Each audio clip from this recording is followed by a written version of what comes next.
अस्सलामुअलैकुम and a very good morning. सुबह बखैर। मैं हूँ रुखमा इरफान मलिक। मेरे साथ मौजूद है अब्दुल रऊफ साहब और हरमीत आज फिर हमारे साथ मौजूद नहीं है। हरमीत की तबीयत तो खराब है। रोज की एक आदत हो गई है हाँ, कहते हुए कि हरमीत आज फिर मौजूद नहीं है, लेकिन मुझे उम्मीद है कि पीर वाले दिन से हरमीत हमारे साथ मौजूद होंगे। हरमीत 2 हमारे दिन की साथ छुट्टी मौजूद होगी, उनको आराम करने का मौका मिल जाएगा। सारे दुआगो हैं कि जल्द उनकी तबीयत ठीक हो, वो हंसते खिलखिलाते दोबारा हमारे साथ हमें शो में हमें ज्वाइन करें इस्लामाबाद से। बड़े मज़ेदार पैकेज उन्होंने 2-3 रिपोर्ट्स बनाई, नाश्ते का एक बड़ा ज़बरदस्त सा, फिर वो एक जो मार्केट है वहाँ पे चले गए। अच्छा। जो गोरों ने लगाई हुई थी, जो एक वो वेजिटेबल वगैरह फ़रोख्त कर रहे थे या वो चीज़ें फ़रोख्त कर रहे थे जो ऑर्गेनिक हैं। अच्छा। तो हरमीत का वो भी लोगों को याद होगा। अभी भी उम्मीद है कि वो इन दिनों बैठ के कोई ना कोई प्लान जरूर कर रहा होगा। हाँ, और जब आएंगे तो नए प्लान्स के साथ हमें शो में ज्वाइन करेंगे। हाँ, इंशाल्लाह उम्मीद है कि मंडे को हरमीत हमें वापस शो में ज्वाइन करेंगे। आज की क्या है टॉप स्टोरीज पर? आज की टॉप स्टोरी सबसे पहले हम चिन्योट का फर्नीचर चूँकि बहुत ज़्यादा मशहूर है, तो हम फर्नीचर पे एक खुसूसी पैकेज हमारे रिपोर्टर ने तैयार किया है, वो दिखाएंगे। फिर हम कोरोना की बिगड़ती सूरत हाल को डिस्कस करेंगे, जस्ट बिकॉज के थर्ड वेव जो है वो कोरोना की बहुत ज़्यादा लीथल हो रही है और बहुत ज़्यादा केसेस रिपोर्ट हो रहे हैं, वो डिस्कस करेंगे। डॉक्टर जावेद अकरम हमारे साथ मौजूद होंगे। फिर अगले सेगमेंट में हमारे साथ सिंगर और गिटारिस्ट हैं हमजा नासिर, वो मौजूद होंगे। द कोरियर मूवी का ट्रेलर अपने नाज़रीन को दिखाएंगे। मीरगढ़ फोर्ट अब्बास पर एक खुसूसी पैकेज हमारे रिपोर्टर ने तैयार किया है, उस पर बात करेंगे और आपको वो पैकेज भी दिखाएंगे। साथ ही साथ जो 11 बजे का हमारी स्लॉट है उसमें हम फसी बारी साहब को लेंगे, क्योंकि आजकल के जो ड्रामाज हैं उनमें ख़वातीन का किरदार बहुत ज़्यादा नेगेटिव करके दिखाया जा रहा है। और ऐसे किरदार जो है वो बड़ी मज़े की बात यह है कि उसने जान डाली है ड्रामों में। जो कहानी है वो ये है कि ख़वातीन का नेगेटिव किरदार जान डाल देता है ड्रामों में और रेटिंग आती है ऐसे आप देखो ना, खलील रहमान कमर ने कह दिया कि 2 टके की औरत पूरे मुल्क में मशहूर हो गया। हर आदमी ड्रामा देखने की तरफ चल पड़ा कि वो मेरे पास तो मैं देख लूँ किसी तरह से कि वो कौन सी है 2 टके की औरत।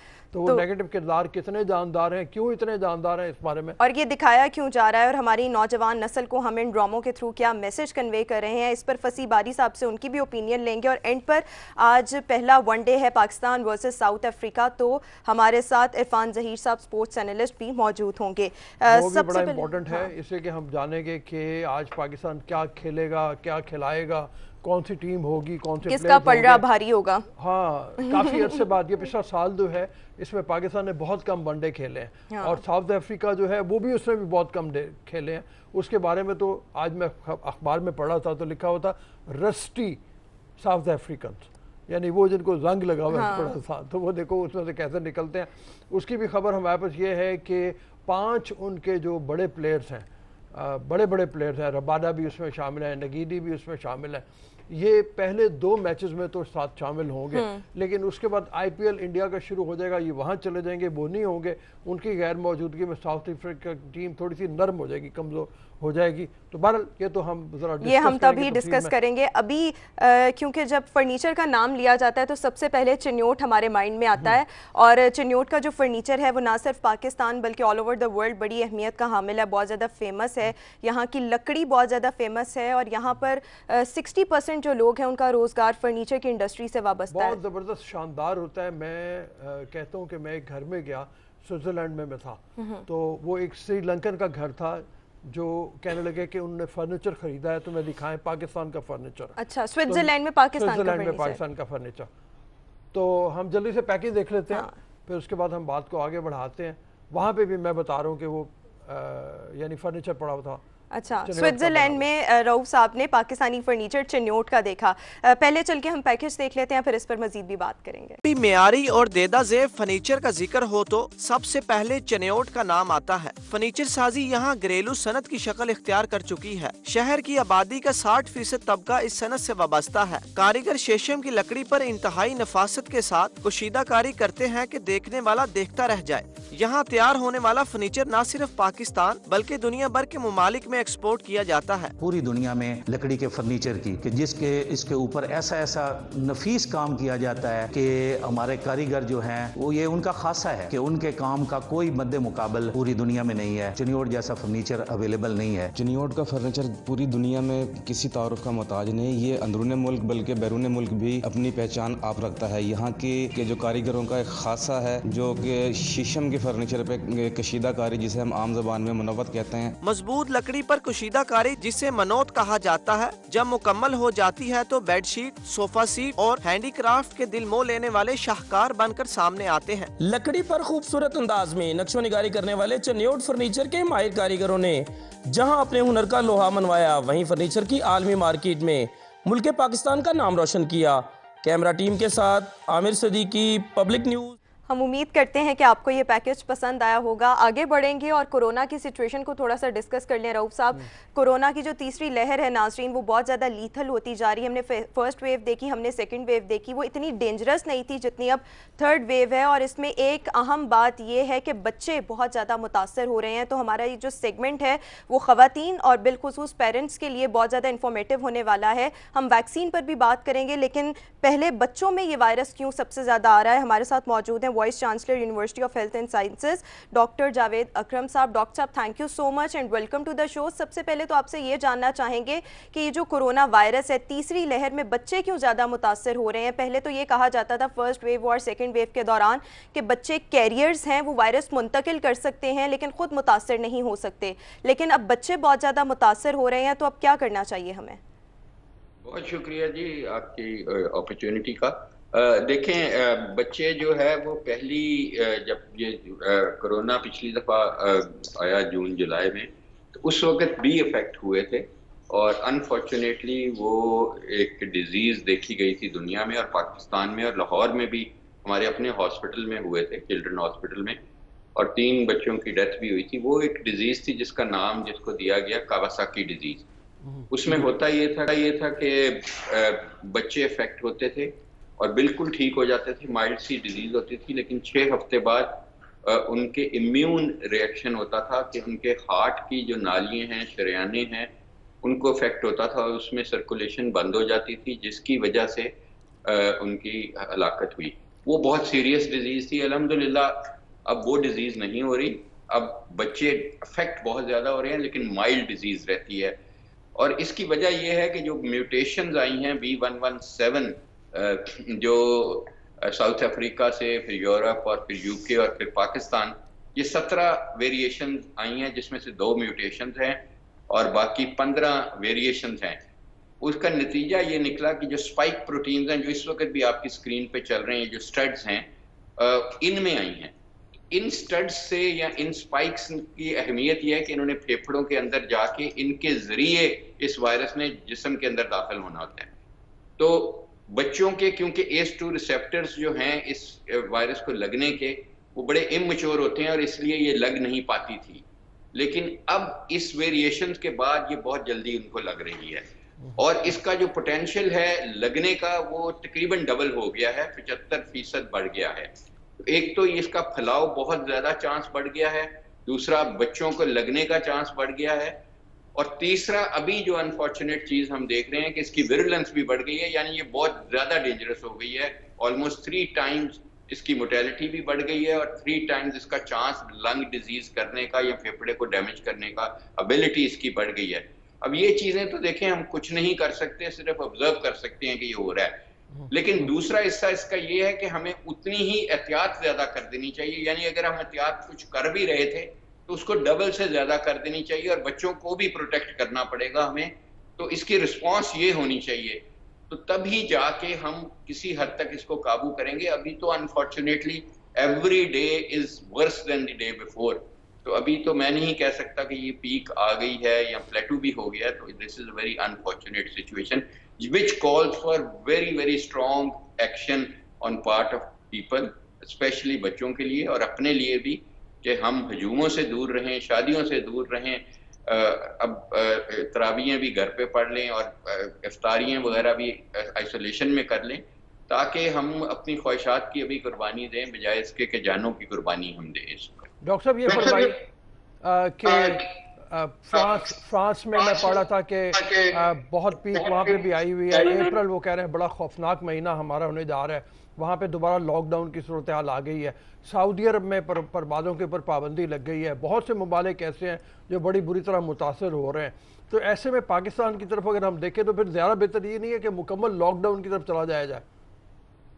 रऊफ भाई, ये अच्छी तजवीज़ है, लेकिन मैं समझता हूँ कि पाकिस्तान ऐसा मुल्क है जहाँ पे कवानीन की भरमार है, बेइंतहा बनते हैं, बल्कि बाकी मुल्क, कोरिया जैसे मुल्क हमारे कवानीन लेता है।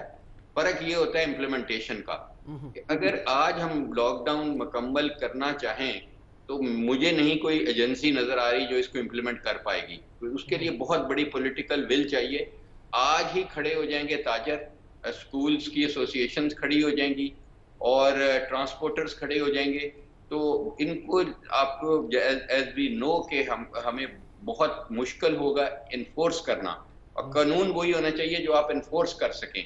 मैं ये समझता हूँ कि हुकूमत, जाहिर है अभी ये कल कैबिनेट में भी डिस्कस हुआ और प्राइम मिनिस्टर साहब का हमेशा से ही ये व्यू पॉइंट रहा है कि मईशत देखनी है, खासकर उन्होंने उन लोगों को देखना है जो बहुत निचली सतह के हैं, जो एक रोज कमाते हैं और खुद कमाते हैं और 8 लोगों को खिलाते हैं। उनके लिए भी ये फूड हमें प्रोविजन करनी पड़ेगी, जो कि मेरा नहीं ख्याल कि हमारे पास इतने वसाइल भी हैं और इतने पैसे भी हैं कि इतने लोगों को हम ये घरों में खाना पहुंचा सकें।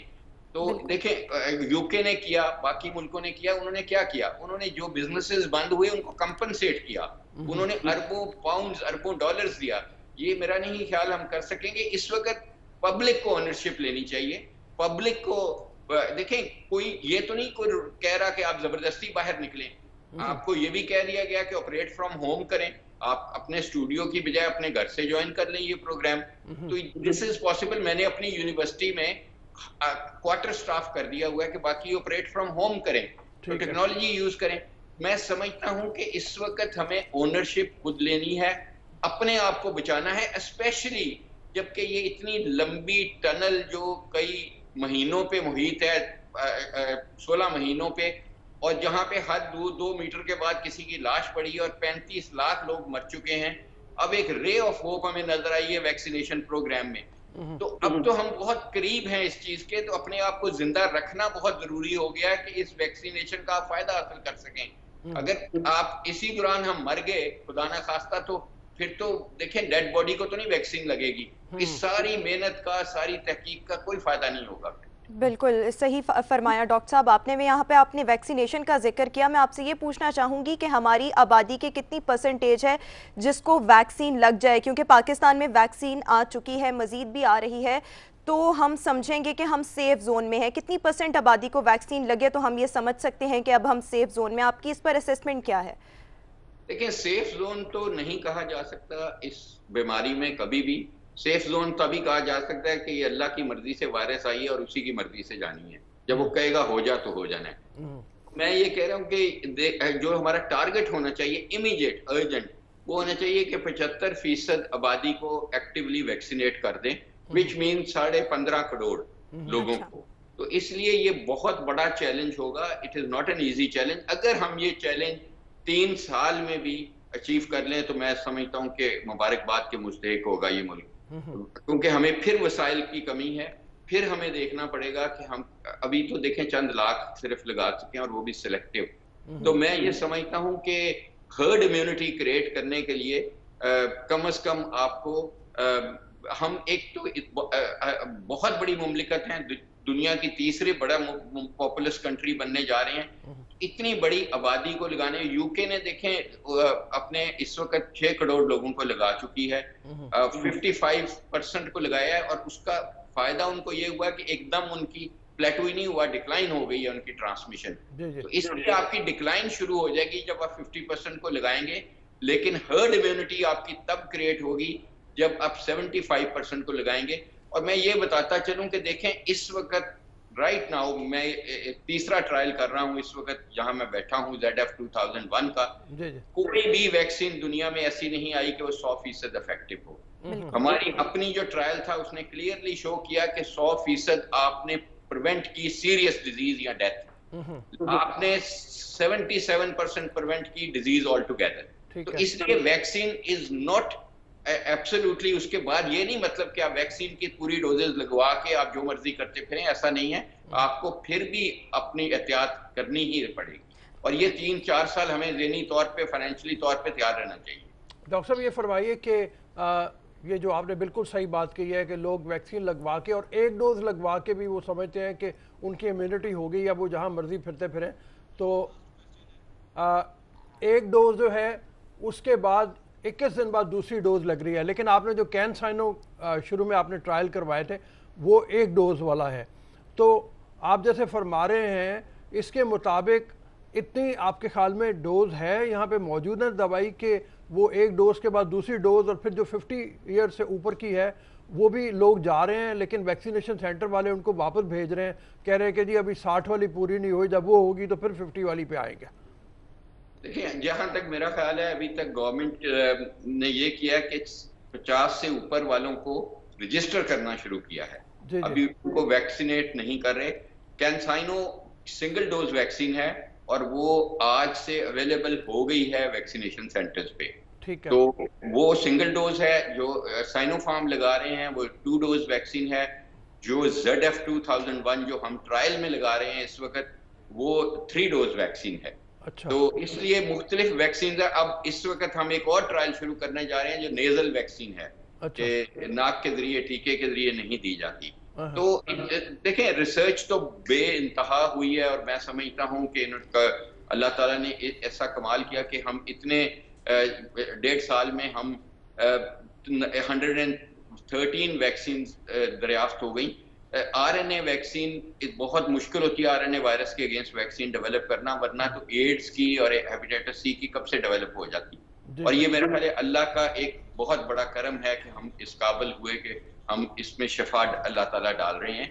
लेकिन अगेन कि हमें मेंटली फिजिकली लहरों के चक्कर में नहीं पड़ना, क्योंकि ये कांस्टेंट फिनोमिनन है। कोई दिन ऐसा नहीं पाकिस्तान में या किसी मुल्क में भी गुजरा कि कोई केस ना हुआ हो। केसेस कम होते हैं, हमारे रवैयों पे इख्तियार है, और कुछ वायरस में जो तब्दीलियां आती हैं उनसे ज्यादा एकदम हो जाती हैं। तो इसलिए हमें 3-4 साल एहतियात करनी पड़ेगी।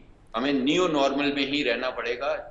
We cannot just think हमें एहतियात करनी पड़ेगी और हमें अब इस लाइफस्टाइल के साथ रहना पड़ेगा। अब 4 साल तक जो सूरत हाल है कोरोना की, हमें एहतियात लाजमी करनी होगी। और हम आपसे भी यही रिक्वेस्ट करेंगे, जो लोग हमें देख रहे हैं, कि SOPs को लाजमी फॉलो किया जाए और आप ख़ुद को भी महफूज बनाएं और अपने जो प्यारे हैं उनको भी आप महफूज इसी तरीके से रख सकते हैं। Thank you so much. Doctor Javed Akram साहब हमारे साथ मौजूद थे। रऊफ साहब, अभी हम एक ब्रेक पर जाना है और एक ब्रेक के बाद जब हम वापस आएंगे तो सिंगर और गिटारिस्ट हमारे साथ मौजूद होंगे। उनका नाम है हमजा नासिर। तो आपने कहीं नहीं जाना, हमारे साथ रहना। देखते रहिए गुड मॉर्निंग पब्लिक।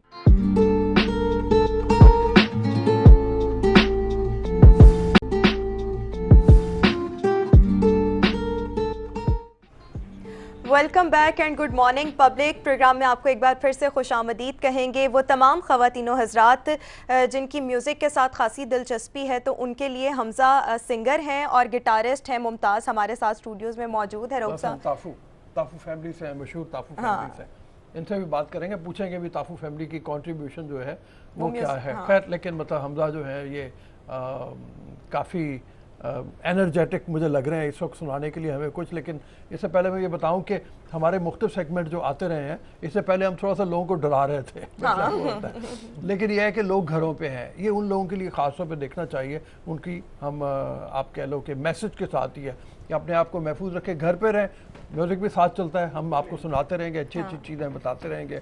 हमने जैसे पहले कहा फिल्म का एक हम आपको ट्रेलर भी दिखाएंगे, घर पे हैं तो फिल्में भी देखें, म्यूज़िक भी सुने, एंजॉय भी टाइम को अच्छे से यूटिलाइज करें और कोशिश करें घर ही पे रहें कि ये सारे काम करें। बिल्कुल बिल्कुल। चलें हमजा, ये बताएं कब से आप गा रहे हैं और सबसे पहले आप हमें क्या सॉन्ग सुनाएंगे? पहले तो ये बता दें कि आप कब से गा रहे हैं और आपका एक बैंड भी है वेरिएशंस के नाम से, कितने लोग हैं इसमें और ये बैंड कब स्टार्ट किया? अभी मुझे म्यूज़िक स्टार्ट किए तो तकरीबन 5-6 साल हो गए हैं। अच्छा। और बैंड को तश्कील किए तकरीबन 3 साल हो गए हैं। अच्छा। और उसके बाद हम पेप्सी बैटलो बैंड में गए, हम वहाँ हमने परफॉर्मेंसेस की, फिर प्रोडक्शन हाउस किया, अपना स्टूडियोज़ किए, फिर उसके बाद रिसेंट ही हमने वेरिएशंस म्यूज़िक के नाम से एक सीज़न किया जिसमें यंग टैलेंट की प्रमोशन के लिए और ओरिजिनल म्यूज़िक के लिए हमने काफ़ी ज़्यादा काविशें की हैं। और अब चल यही कोशिश यही है कि जितना भी यंग टैलेंट है हमारा पाकिस्तान का, जिनको कहीं चांसेस नहीं मिलते, क्योंकि हम खुद यंग टैलेंट हैं और हमें पता है कि हमने किस तरह की चीज़ें फेस की हैं, तो इसी से मुमासलत रखते हुए हमने अपने जितने भी यंग टैलेंट हैं और अच्छा गाने वाले हैं, उनको फ्री ऑफ कॉस्ट हमने ऑडियो और वीडियो प्रोवाइड किया है। उनके ओरिजिनल गानों पे हमने काम किया है और आगे भी हम ओरिजिनल कंटेंट पे ही काम कर रहे हैं। यानी कि आप ज़्यादा रीमिक्स और रीमेक्स जो होते हैं वो नहीं गाते? करते हैं, रीमेक्स से कोई प्रॉब्लम नहीं है, लेकिन क्योंकि जब एक बंदे ने अच्छा, जिस तरह नुसरत साहब ने एक चीज़ अच्छी गा दी है, अब उनसे अच्छा तो हम नहीं गा सकते कम से कम। तो जो हम अच्छा कर सकते हैं हमें कोशिश करनी चाहिए कि हम उसकी तरफ अपना स्टेप लें। हमें पता हो कि हमारा ट्रैक ये है, हमारा रास्ता ये है, बजाय किसी के रास्ते पे हम लेकिन ये जो आप बात कर रहे हैं ना, आजकल की जनरेशन जो म्यूजिक में इंटरेस्ट रखती है, सिंगिंग में इंटरेस्ट रखती है और वो गा रहे हैं, तो वो ज़्यादा रीमिक्स और रीमेक्स और कवर सॉन्ग्स ही गा रहे हैं और वो उन्हीं से मशहूर हो रहे हैं, उनकी अपनी कोई क्रिएटिविटी नहीं है। अब उसकी मिसाल आप इस तरह ले लें कि अगर कोई आतिफ असलम को गा के आतिफ असलम तो नहीं बनेगा, एग्जैक्टली उसका जूनियर ही बनेगा या उसका शागिर्द ही बनेगा। तो जिस बंदे की मेंटालिटी एक जगह पर स्टे कर जाती है ना, उसका वही आइडिया। लेकिन जो आतिफ असलम ने ताजदारे हरम गाया और इस तरह के और बेशतर सॉन्ग्स हैं जो नामवर सिंगर्स गाते हैं, उसमें एक फ़र्क है। मतलब मैं समझता हूँ कम से कम वो ये है कि आतिफ असलम बनने के बाद उसने गाया। अच्छा। अगर वो नया गाता तो शायद उसको इतनी पजीराई ना होती। बहुत से लोगों ने गाया ताजदारे हरम, ये नहीं है कि ताजदारे हरम सिर्फ आतिफ असलम ने गाया। कोक स्टूडियो में आतिफ असलम ने गाया वो बहुत ज्यादा मशहूर। जी, वो इसी वजह से हो गया ना कि वो आतिफ असलम था, बन गया बस वही बात मेरे टीचर मुझे समझाया करते थे, मिसाल दिया करते थे कि बेटा बकरियों के डेवर में शामिल हो जाओ, जब तुम्हारा इक़्तिदार है तब अपनी बात करो। अब आप पीछे से खड़े होके जिस तरह मर्जी किसी को कहते रहे कि मेरी आवाज़ सुनो, नहीं सुनेंगे।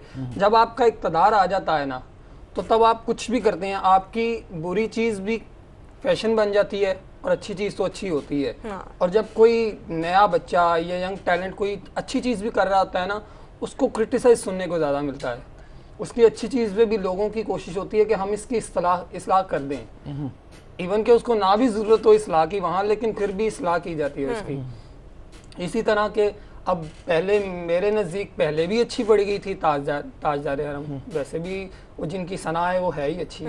तो उसके बाद आतिफ असलम ने पढ़ दी तो उस पर करम नवाजी ये कि उसको चार चांद और लग गए। बिल्कुल ऐसे कि आतिफ असलम था वही कि वो आतिफ असलम था ऑलरेडी, तो उसकी मज़ीद मैं कुछ सुन ले इससे पहले कि हम आगे बात कर लें। सुन ले पहले सुन लेते हैं। जी हाँ बिल्कुल। हमारे पाकिस्तान के लेजेंड हैं सजाद अली साहब, उनका एक गाना है तो हम वो सुनाते हैं आपको। एक तो आपकी फरमाइश है। मैंने आप जब यहाँ पर ये आए थे हमजा, तो मैंने कहा था सजाद अली का यही वाला सॉन्ग सुना। उसी से हम स्टार्ट करते हैं। ज़बरदस्त, अमेजिंग। अच्छा, अभी हम जब कॉन्वर्सेशन कर रहे थे हमजा, तो आपने कहा कि जब आपने ये करियर अपना सिंगिंग में स्टार्ट किया तो आपको बहुत ज़्यादा हर्डल्स आए, तो आप कुछ ऐसा करना चाहते हैं कि जो यंग लॉट है, मेरे ख्याल में अभी हम एक ब्रेक पर चले जाएं, पहले ब्रेक ले लेते हैं, फिर यहाँ से ही गुफ्तगू का सिलसिला आगे बढ़ाएंगे। हमजा और मुमताज़ हमारे साथ ही मौजूद होंगे, आपने कहीं नहीं जाना, देखते रहिए गुड मॉर्निंग पब्लिक।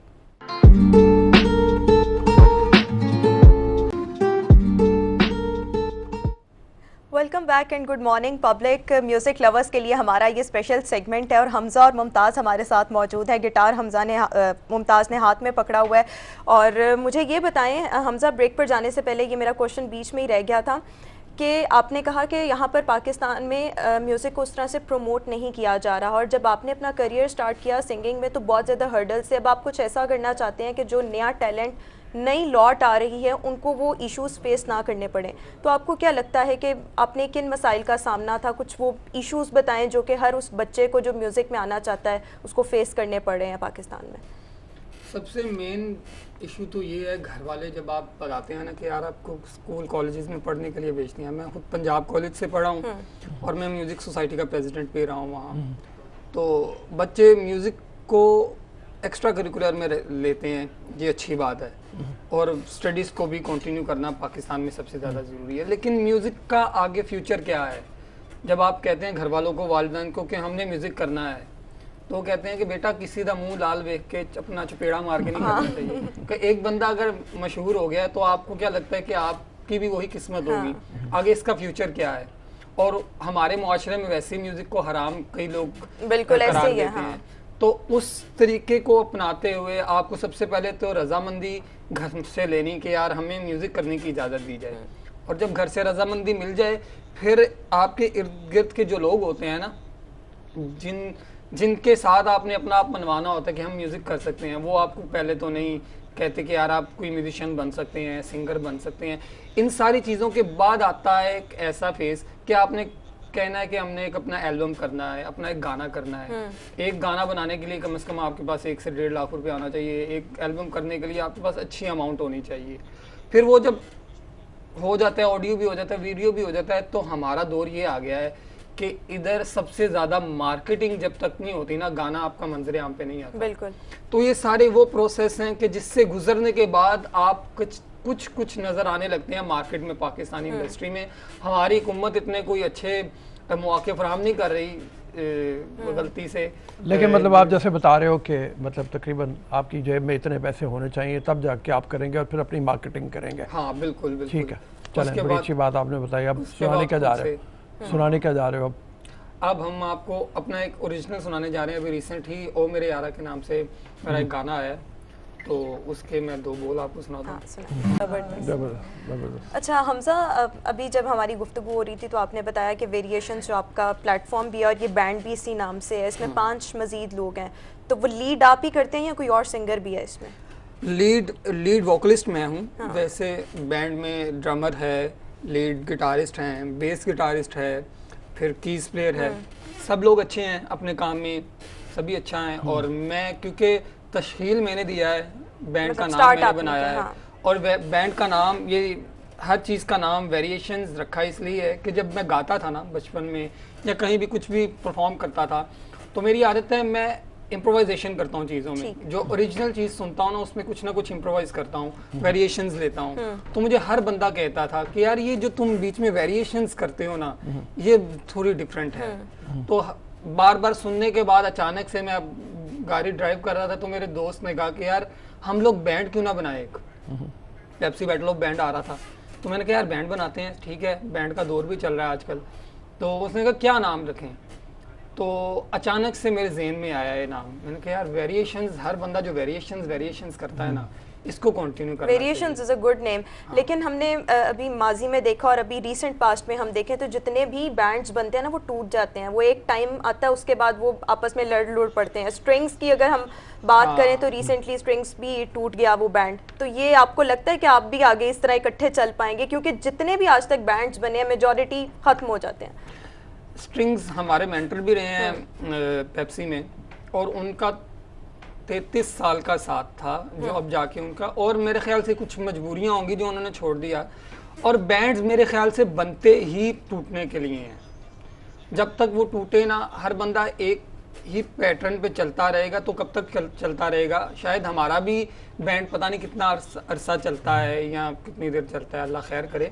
लेकिन बैंड्स जब आपको नज़र आ जाता है ना कि यार मेरी ये मंजिल, अब मुझे इससे बेहतर यहाँ नज़र आ रहा है, तो 5 बंदों को इकट्ठा करके रखना एक बड़ा मुश्किल अमल होता है। क्योंकि आपको कुछ ज़्यादा बेहतर नज़र आ रहा होता है किसी और तरफ, और जब आप उस बैंड की पाबंदी में होते हैं तो फिर वो काम नहीं कर सकते जिसमें आपको फ़ायदा होता है। तो हर बंदे का अपना देखने का नजरिया है, जहां उसको बेहतरी नजर आती है उस तरफ वो चलें। ठीक है। अभी हमें एक ब्रेक की तरफ जाना है। हमजा और मुमताज़ हमारे साथ ही मौजूद रहेंगे। ब्रेक के बाद जब वापस आएंगे तो ड्रामा इंडस्ट्री को कुछ डिस्कस करेंगे। फसी बारी साहब हमारे साथ मौजूद होंगे और हमजा से हम OST भी सुनेंगे। आपने कहीं नहीं जाना। Good morning public.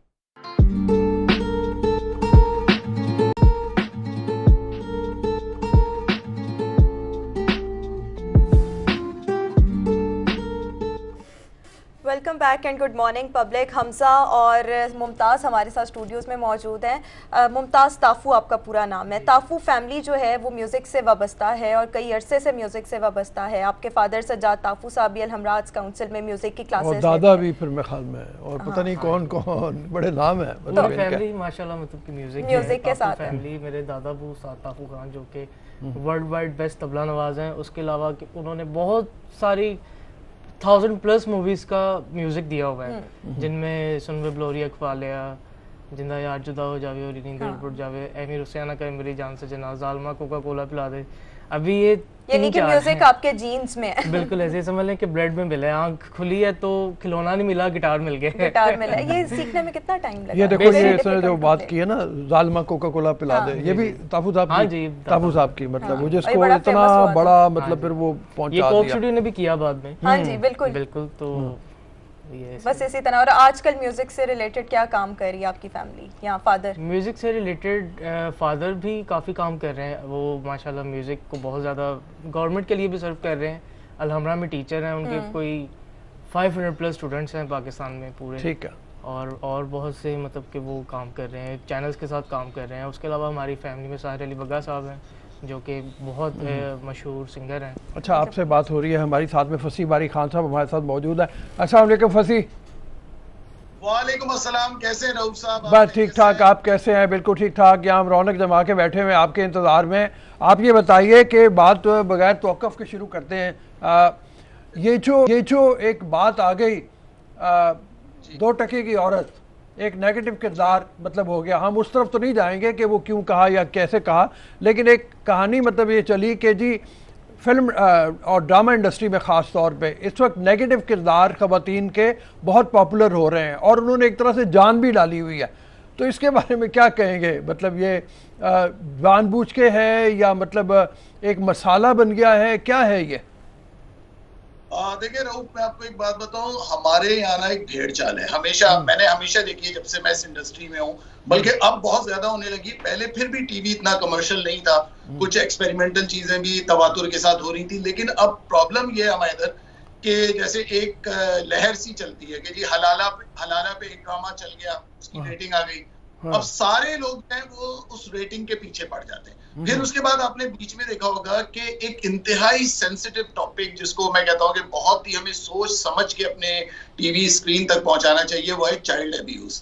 अब आपने देखा होगा को भी वो लोग जो कर रहे थे ना, मतलब हर दूसरा प्ले चाइल्ड अब्यूज पे। और बात ये कि अगर तो ये लोग बहुत नेक नियति से कर रहे होते, ये लोगों के अंदर शऊर उजागर करने के लिए कर रहे होते, तो हम भी उनको, जाहिर सी बात है, हम भी उनके हाथ मजबूत करते। लेकिन वहां ये देखा जा रहा था, क्योंकि मैं एक जगह बैठा हुआ था और वो यहाँ बात ही हो रही थी, जो कंटेंट के लोग थे उन्होंने कहा अब्यूज पे करो ना, अब्यूज पे ड्रामे रेटिंग ले रहे हैं आजकल। तो जब आपकी सोच इस तरह की हो जाए, फिर वो जो एक ड्रामा जो बड़ा शोहराए आफाक ड्रामा है, जिसने बकौल सबके के जी रेटिंग्स के रिकॉर्ड तोड़ दिए, ये कर दिया, जब वो ड्रामा ऑन एयर जब वो जा रहा था वो ड्रामा, तो मेरी बात हो रही थी किसी से, मैंने यही कहा, मुझे लग रहा था कि जिस हिसाब से वो ड्रामा लोगों में मशहूर हो रहा था, चैनल्स वाले बड़े परेशान थे, हर दूसरा चैनल उसकी रेटिंग को डिस्कस कर रहा था। तो मैंने कहा कि भाई अब आप तैयार रहें कि आपके स्क्रीन के ऊपर ना 25 से 30 ड्रामे इसी नौयत के शुरू हो जाएंगे। और यकीन कीजिए कि यही कुछ हुआ, जो मेरी प्रेडिक्शन थी, जो मेरी पेशन गोई थी, सच साबित हुई। क्योंकि हमारे इधर ये कि हम लोग लकीर के फकीर हैं रऊफ।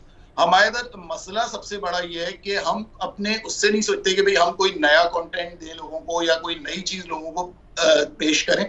और जब कोई राइटर या कोई लिखने वाला इस तरह की उस पे जाता है, जब वो कोशिश करता है अपने तौर पे, तो उसको बड़ी मुश्किलात का सामना करना पड़ता है। इसीलिए बहुत से लोग जो होते हैं वो पीछे हट जाते हैं, वो सरेंडर कर देते हैं, वो मुंशी बन जाते हैं, वो वही करते हैं जो चैनल की डिमांड होती है। और फिर ये रेटिंग ही मकसद हुआ। फसी बारी साहब, मैं आपसे ये भी जानना चाहूँगी, आजकल के जो हमारे ड्रामाज हैं उनमें ये चीज़ें बहुत कॉमन है कि खातून जो है वो सास के रूप में या बहू के रूप में बहुत ज़्यादा साजिशें कर रही है, एक्स्ट्रा मैरिटल अफेयर बहुत ज़्यादा दिखाए जा रहे हैं, डिवोर्स लेकर दोबारा शादी करना ये बहुत आसान तरीका दिखाया जा रहा है। तो आपको लगता है कि ये जो ड्रामे आजकल बन रहे हैं ये हमारे मुआशरे की अक्कासी कर रहे हैं?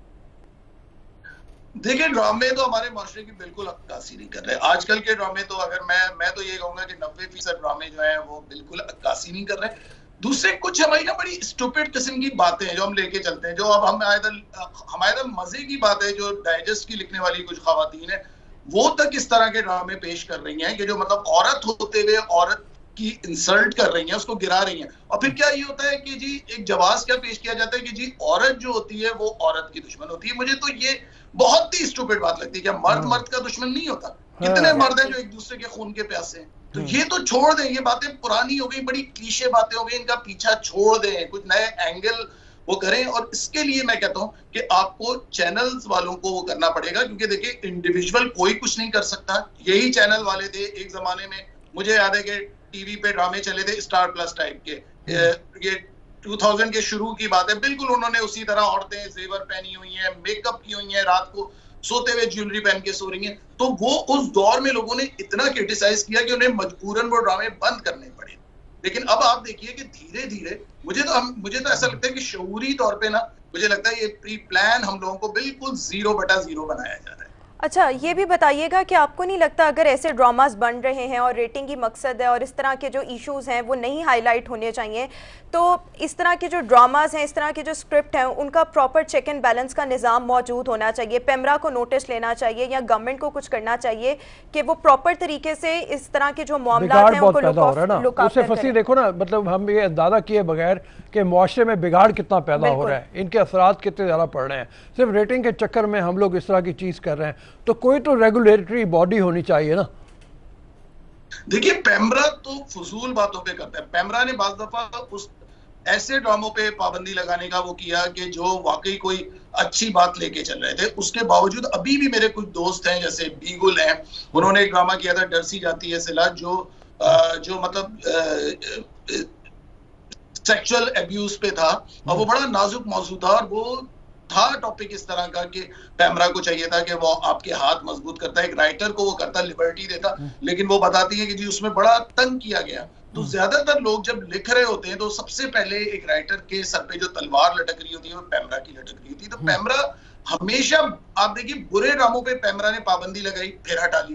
तो अब तो लोग ये कहने लगे कि भाई ये भी एक पब्लिसिटी स्टंट है कि भाई आपका ड्रामा की तरफ आपको तवज्जो दिलवानी है, आपको फोकस करना है लोगों को उसकी तरफ, तो आप वो कर देते हैं कि जी पेमरा इस पे बैन लगा रहा है। तो ये एक अजीब कॉम्प्लिकेटेड सा गेम है, बहुत घिनौना गेम है जो इस वक्त चल रहा है। और इस वक्त ड्रामा, मतलब बहुत अफसोस होता है देखते हुए कि मतलब भाई अगर आपके 50 ड्रामे चल रहे हैं उसमें 1-2 ड्रामे अगर बेहतर भी चल रहे हैं तो बताएं उनका क्या रेशियो है। जैसे अभी आमना मुफ्ती का चल रहा है दिल ना उम्मीद तो नहीं, बीगुल का है रकीब से सिर्फ, लेकिन ये 2 ड्रामे थोड़ी होते हैं। मतलब आपके पूरा जो कंटेंट है वो कचरा है बिल्कुल, उसके आगे 2 ड्रामों की क्या औकात रहती है। बिल्कुल। और यहाँ पर मुझे ऐसे लगता है कि ये जो ड्रामास हैं ये एलीट क्लास तो देखती नहीं है, मुतवसत तबका ज़्यादा देखता है।